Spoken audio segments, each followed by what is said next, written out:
Assalamualaikum warahmatullahi wabarakatuh. Bismillahirrahmanirrahim. Alhamdulillahirabbil alamin. Wassalatu wassalamu ala asrofil mursalin sayyidina Muhammadin wa ala alihi wa ashabihi ajma'in. Asyhadu an la ilaha illallah wahdahu la syarikalah wa asyhadu anna Muhammadan abduhu wa rasuluh. Allahumma shalli wa sallim wa barik ala sayyidina Muhammad wa ala alihi wa ashabihi ajma'in. Amma ba'd. Anak-anakku sekalian yang saya sayangi dan saya banggakan, syukur alhamdulillah pada hari ini kita bisa memulai kegiatan pembelajaran kelas 8 semester 1 tahun pelajaran 2020-2021 dengan Pak Nur Anwar. Mudah-mudahan awal yang baik ini, pertemuan ini nanti membawa lancarnya kegiatan kita pada pertemuan-pertemuan yang akan datang. Marilah rasa syukur kita bersama-sama kita ikrarkan dengan bacaan tahmid. Alhamdulillahirabbil alamin. Anak-anakku, untuk memulai kegiatan pembelajaran pada pagi hari ini, marilah kita bersama-sama buka dengan bacaan Ummul Quran, surat Al-Fatihah, dengan harapan mudah-mudahan Allah memberikan kelancaran, Allah memberikan hidayah kepada kita semua, sehingga bisa belajar dengan baik, nanti memperoleh ilmu dengan baik, manfaat maslahah untuk kepentingan dunia, kepentingan akhirat kalian. Al-Hadini Al-Fatihah. A'udzu billahi minasyaitonir rajim. Bismillahirrahmanirrahim. Alhamdulillahirabbil alamin arrahmanir rahim maliki yaumiddin. Iyyaka na'budu wa iyyaka nasta'in. Ihdinas siratal mustaqim. Shiratal ladzina an'amta 'alaihim ghairil maghdubi 'alaihim waladdallin. Amin. Anak-anakku sekalian, bagaimana kabar kalian hari ini? Masih sehat? Masih semangat? Masih terus mengikuti kegiatan pembelajaran dengan daring? Mudah-mudahan kita tidak bosan sampai nanti keadaan benar-benar pulih seperti sedia kala. 4 bulan telah kita lalui dengan sabar, dengan tenang. Mudah-mudahan Allah segera mencabut wabah ini sehingga kita bisa segera bertemu, bertatap muka di kelas dengan bahagia, dengan riang gembira. Anak-anakku, untuk pertemuan pertama ini Pak Anwar akan menyampaikan materi-materi nanti yang kita pelajari selama 1 semester ke depan. Ada 7 tema yang akan kita pelajari. Yang pertama adalah meyakini kitab-kitab Allah dan mencintai Al-Quran. Di kelas 7 sudah kita pelajari tentang iman kepada Allah, iman kepada malaikat Allah. Kemudian ini kita lanjut dengan rukun iman yang ketiga, meyakini kitab Allah, mencintai Al-Quran. Yang kedua, rendah hati, hemat, dan sederhana membuat hidup lebih mulia. Ini akhlakul karimah, nanti kita pelajari bersama-sama. Yang ketiga, menghindari minuman keras atau miras, judi, dan pertengkaran. Yang keempat, mengutamakan kejujuran dan menegakkan keadilan, jujur dan adil. Yang kelima, lebih dekat dengan Allah dengan mengamalkan sholat-sholat sunnah. Di kelas 7 sudah kita pelajari sholat fardu, sholat jamaah, sholat jamak, dan qashar. Nah, di semester 1 kelas 8 ini kita pelajari sholat-sholat sunnah, baik nanti yang sholat sunnah mu'akad, ghairu mu'akad, sholat sunnah yang munfarid atau sholat sunnah yang berjamaah. Yang keenam, jiwa lebih tenang dengan banyak melakukan sujud. Ini sujud sunnah, sujud sahwi, sujud syukur maupun sujud tilawah. Yang terakhir, pertumbuhan ilmu pengetahuan pada masa Bani Umayyah. Dari ke-7 tema itu kita bahas satu persatu terkait dengan KD atau kompetensi dasar. Yang pertama, meyakini kitab Allah dan mencintai Al-Quran. Ini KD-nya adalah beriman kepada kitab suci yang diturunkan Allah Subhanahu wa Ta'ala. Dan 4 nanti kita pelajari bersama. Menunjukkan perilaku toleran sebagai implementasi beriman kepada kitab-kitab Allah. Toleran atau tasamuh, kemudian memahami makna beriman kepada kitab-kitab Allah, menyajikan dalil nakli tentang beriman kepada kitab-kitab Allah, termasuk nanti di dalamnya kita belajar tentang kitab suci Al-Quran, keistimewaan Al-Quran dibanding dengan kitab-kitab suci yang lain.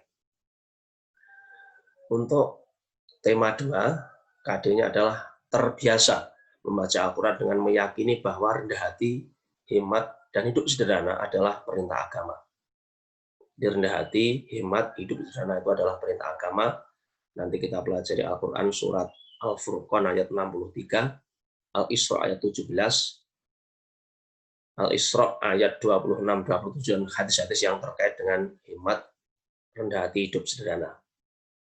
Memahami Al-Furqan, Al-Isra, dan hadis terkait tentang rendah hati, hemat, dan hidup sederhana, kemudian menunjukkan hafalan, membaca dulu, mengartikan, menunjukkan hafalan. Yang terakhir nanti menyajikan keterkaitan rendah hati, hemat, dan hidup sederhana dengan pesan Al-Quran, Al-Furqan, Al-Isra, dan hadis terkait. Ini implementasi hidup hemat, rendah hati, dan sederhana dalam kehidupan sehari-hari dikaitkan dengan ayat-ayat yang kita pelajari di atas.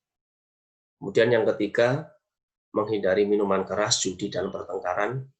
Ada KD-nya ini, meyakini bahwa minuman keras, judi, dan pertengkaran adalah larangan Allah Subhanahu wa taala.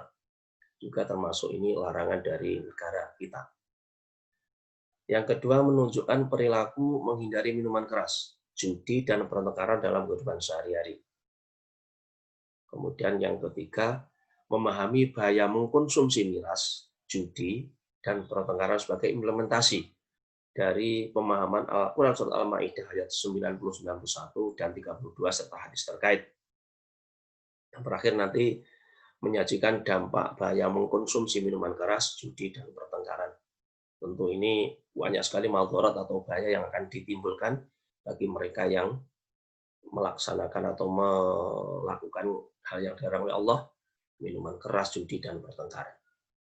Yang keempat, mengutamakan kejujuran dan menegakkan keadilan. Ini KD-nya adalah meyakini bahwa perilaku jujur dan adil adalah ajaran pokok agama. Luar biasa, anak sekalian, jujur dan adil ini menjadi salah satu pokok ajaran agama Islam. Jujur kepada diri sendiri dan jujur kepada orang lain. Kemudian yang kedua, menunjukkan perilaku jujur dan adil dalam kehidupan sehari-hari. Nanti perilaku jujur dan adil di sekolah, di keluarga, di lingkungan, di masyarakat, akan kita pelajari bersama. Memahami cara menerapkan perilaku jujur dan adil. Dan yang terakhir, menyajikan cara menerapkan jujur dan adil. Nanti ada contoh-contoh di sekolah, di keluarga, maupun di masyarakat. Yang kelima, lebih dekat kepada Allah dengan mengamalkan sholat-sholat sunnah. Ini KD-nya adalah melaksanakan sholat sunnah berjamaah dan munfarid sebagai perintah agama. Dari yang kita pelajari nanti, pada akhirnya kita harapkan adalah kalian bisa melaksanakan sholat sunnah, baik itu yang berjamaah seperti taraweh untuk bulan puasa, sholat id, kemudian yang munfarid, sholat duha, barangkali ada yang hari ini belum, silakan nanti setelah membaca atau mempelajari ini bersama-sama dengan Pak Anwar, nanti dilaksanakan sholat duha munfarid di rumahnya masing-masing. Kedua, menunjukkan perilaku peduli dan gotong royong sebagai implementasi pemahaman sholat sunnah berjamaah dan munfarid. Memahami tata cara sholat sunnah berjamaah dan munfarid. Kemudian yang terakhir, mempraktekkan sholat sunnah berjamaah dan munfarid. Ini praktek, nanti kalian praktek di video, kemudian nanti kita kirim. Kita amati bersama-sama dengan teman kalian. Yang keenam, jiwa lebih tenang dengan banyak melakukan sujud. Melaksanakan sujud syukur, sujud tilawah, dan sujud sahwi sebagai perintah agama. Apa sujud syukur, sujud tilawah, nanti kita pelajari. Menunjukkan perilaku santun sebagai implementasi dari sujud syukur, sujud tilawah, dan sujud sahwi. Barangkali untuk sujud sahwi sudah kita pelajari ketika kalian belajar tentang sholat. Kemudian memahami tata cara sujud syukur, sujud tilawah, dan sujud sahwi. Mempraktekkan sujud syukur, sujud tilawah, dan sujud sahwi. Dan yang ketujuh, ini tema yang terakhir, meyakini bahwa pertumbuhan ilmu pengetahuan pada masa Bani Umayyah sebagai bukti nyata agama Islam dilaksanakan dengan benar. Sebagaimana kita ketahui bahwa wahyu pertama turun adalah Iqra, sehingga Islam ini sangat menghargai ilmu pengetahuan. Islam sangat menganjurkan umatnya untuk menjadi orang-orang yang berilmu pengetahuan setinggi-tingginya. Dan Al-Quran adalah sumber dari segala macam ilmu pengetahuan. Menunjukkan perilaku tekun sebagai implementasi dalam meneladani ilmuwan pada masa Bani Umayyah. Ini tekun belajar, tekun mengaji, dan lain-lainnya. Memahami sejarah pertumbuhan ilmu pengetahuan pada masa Bani Umayyah yang terakhir, menyajikan rangkaian sejarah pertumbuhan ilmu pengetahuan pada masa Bani atau masa Bani Daulat Umayyah atau Bani Umayyah. Anak-anak sekalian, setelah nanti kita belajar masing-masing KD, nanti ada penilaian. Jadi penilaian nanti ada 3 aspek yang kita nilai. Aspek pengetahuan itu meliputi tes tulis, lisan, kemudian ada tugas-tugas, tugas mandiri, tugas berkelompok. Kemudian yang kedua aspek sikap. Ini Pak Anwar akan mulai karakter kalian, sikap kalian, terutama selama pembelajaran ini. Yang ketiga aspek keterampilan.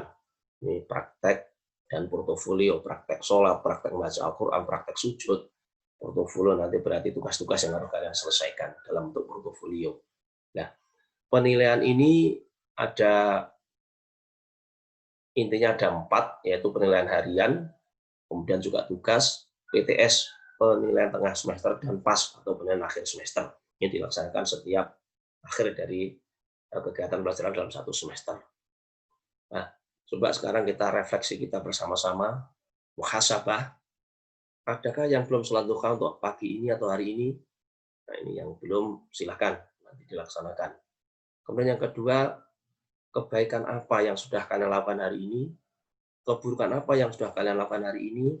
Terus yang ketiga, kira-kira lebih banyak mana antara kebaikan dan keburukan yang sudah kalian lakukan pada hari ini?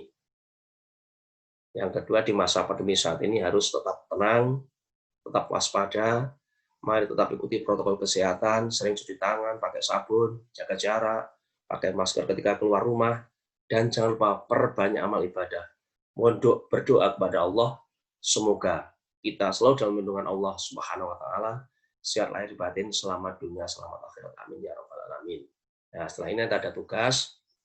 Tugasnya adalah yang pertama, buka Al-Quran surat Al-Maidah ayat 16, Al-Isra ayat 55, dan Al-Alaq ayat 1-5. Setelah itu catat di buku tulis beserta artinya. Setelah dicatat, kirimkan lewat dicatat, difoto, dan dikirimkan lewat grup kelas ini. Misalkan ini kelas 8H atau 8G, nanti pengiriman tugas lewat sini tidak japri ke Pak Anwar. Dan tugas ini nanti Pak Anwar tunggu sampai jam 15. Jadi tugas ini jam 15 atau jam 3 sore sudah harus terkirim lewat WA, dan tugas ini sekaligus sebagai absen bahwa kalian mengikuti pembelajaran PAI pada pagi hari ini. Terakhir, marilah pertemuan ini bersama-sama kita tutup dengan bacaan Alhamdulillahirabbil alamin. Mudah-mudahan kita bisa bertemu dalam kesempatan yang lain. Dan sekian, Assalamualaikum warahmatullahi wabarakatuh.